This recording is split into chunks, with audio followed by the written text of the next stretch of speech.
Hi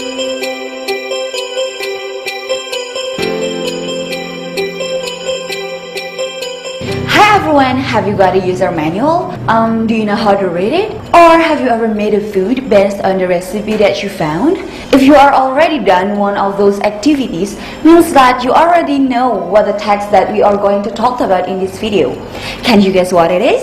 Yes, you're right. We are going to talk about procedure text, the most popular text in our daily life. So let's begin now. Procedure text, as you may have guessed, is a text that tells us to do something. It usually consists of a set of sequence steps or a method to achieve what our goal is. There are some examples of procedure text.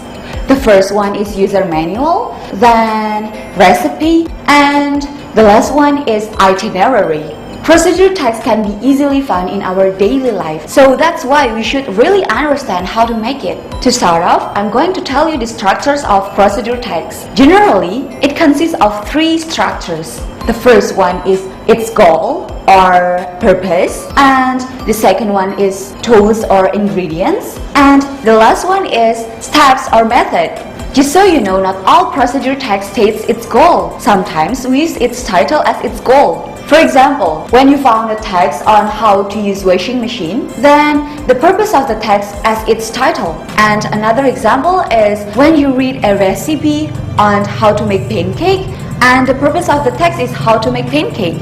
Easy, right? So let's find the purpose of the text in our daily life. Second is the tool or ingredients. It can either be tool or the ingredient, or can be both.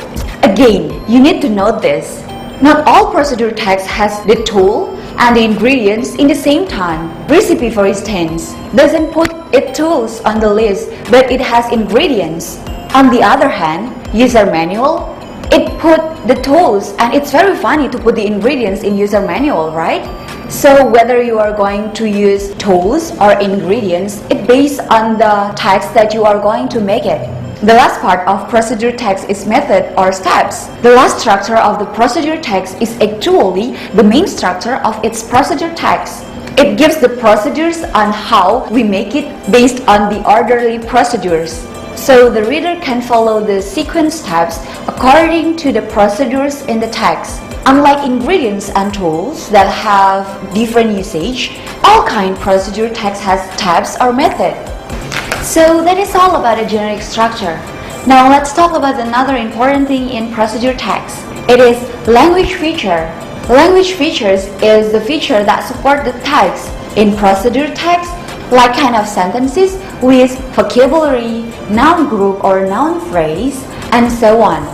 In procedure text, there are common language features. For example, imperative or command. Imperative is one of the most common used language feature in procedure text. We usually use imperative in steps or method. For example, cut the onion, put the glass, turn on the computer, and so on.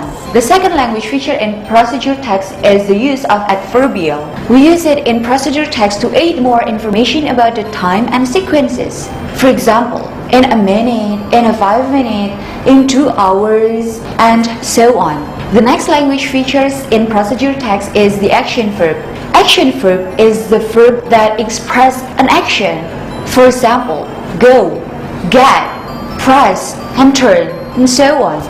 Finally, the last language feature that used in procedure text is present simple. We usually use present simple in the section of method, or it can be tips if it's any. That's all about the procedure text in general. Now try to find a procedure text around you and try to analyze the generic structure and the language feature. Okay, thank you for watching this video. Bye!